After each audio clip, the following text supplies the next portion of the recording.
ഇന്നത്തെ വീഡിയോയിൽ ഞാൻ ഈ ഡിസൈനിൽ ഒരു ഷോർട്ട് കട്ടായിട്ടൊരു സ്റ്റിച്ച് ചെയ്തിട്ടുണ്ട്. അതിനെക്കുറിച്ചാണ്. അതിന് നമുക്ക് സിൽക്ക് ത്രെഡാണ് വേണ്ടത്. 6 നൂലും വേണം കേട്ടോ.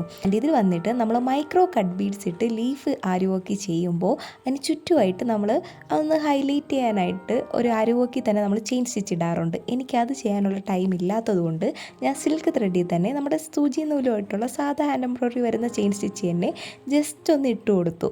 ഇട്ടിട്ട് ആ ബീഡ്സിന് ചുറ്റും അത് അഡ്ജസ്റ്റ് ചെയ്തതിന് ശേഷം നല്ല ടൈറ്റാക്കി കൊടുക്കാം. നിങ്ങളും ചെയ്യുമ്പോൾ നല്ല ടൈറ്റ് ആക്കണം. കാരണം സിൽക്ക് ത്രെഡും കൂടെ ആയതുകൊണ്ട് ടൈറ്റ് ആയില്ലെങ്കിൽ ഇഷ്യൂ ആവും. അത് ടൈറ്റ് ആയതിന് ശേഷം അടുത്ത ലീഫിലോട്ട് അങ്ങ് മൂവ് ഓൺ ചെയ്താൽ മതി. ഇത് വന്നിട്ട് ഞാൻ എൻ്റെ അമ്മയ്ക്ക് ചെയ്തു കൊടുത്ത ഡിസൈനായിരുന്നു. സോ അന്ന് എനിക്ക് ഈ ഡിസൈൻ ചെയ്ത് കഴിഞ്ഞിട്ട് ഫൈനൽ ലുക്ക് എനിക്ക് വീഡിയോ എടുക്കാൻ പറ്റിയില്ല, ടൈമില്ലായിരുന്നു. അത് കഴിഞ്ഞിട്ട് ഞാൻ കുറച്ച് ദിവസം കഴിഞ്ഞിട്ടാണ് ഈ വീഡിയോ എടുത്തത്. അപ്പോൾ തന്നെ ഈ ചുരിദാർ ആക്ച്വലി 2 വാഷ് കഴിഞ്ഞായിരുന്നു. എന്നിട്ടും ഒന്നും പറ്റിയിട്ടില്ല. ഇതിൻ്റെ ഫൈനൽ ലുക്ക് ഞാൻ നിങ്ങൾക്ക് അടുത്ത വീഡിയോയിൽ കാണിക്കാം. ഇത് നിങ്ങൾക്ക് ഇഷ്ടമായെന്ന് വിചാരിക്കുന്നു. ബൈ.